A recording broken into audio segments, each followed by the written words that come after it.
nuovo bentornati. Allora, è da un po' di tempo che mia moglie mi sta chiedendo una ricetta e sono i carciofi ripieni. Però oramai siamo alle porte della primavera e quindi questa non è più la sua stagione. Ma io al mercato qualche giorno fa li ho trovati veramente belli. E adesso noi ci vedremo questa ricetta, che, voglio essere preciso, ce ne sono tantissime varianti. Quella più famosa è quella siciliana, quella pugliese, quella napoletana e così via.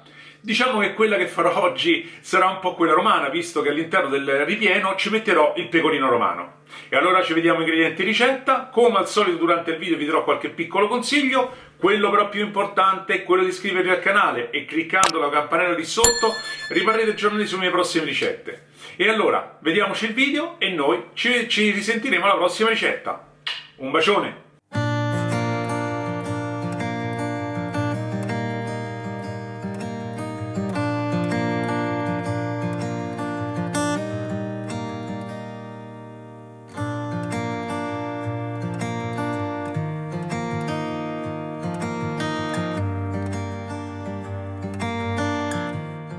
Acidoliamo l'acqua fredda con succo di limone.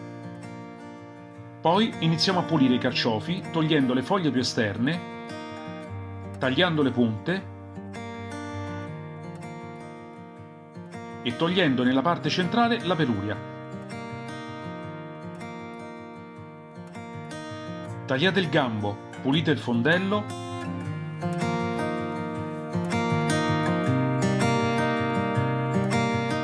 e allargate il carciofo e mettetelo in acqua.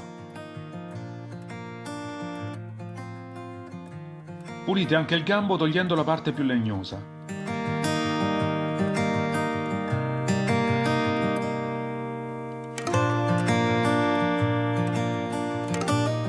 In una ciotola mettete il pangrattato, il pecorino romano, il prezzemolo, la menta, io ho quella essiccata, sale, pepe e mescolate.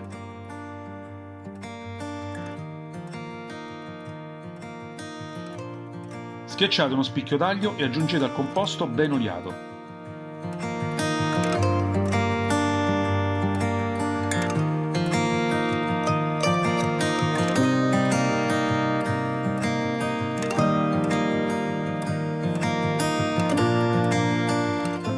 Prepariamo i carciofi mettendo il composto al centro e premendo per bene.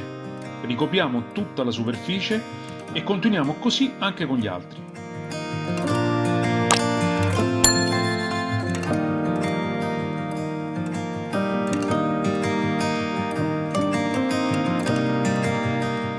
Mettete i carciofi in una pentola in modo tale che siano ben attaccati e non si muovano. Negli spazi inserite i gambi e 2 spicchi d'aglio.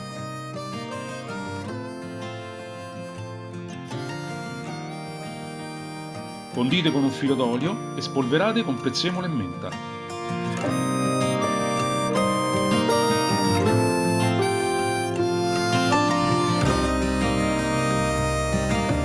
Metteteli su fuoco medio per circa 7-8 minuti. Quando sentite che sfrigolano, aggiungete acqua calda fino all'altezza dell'attaccatura del gambo.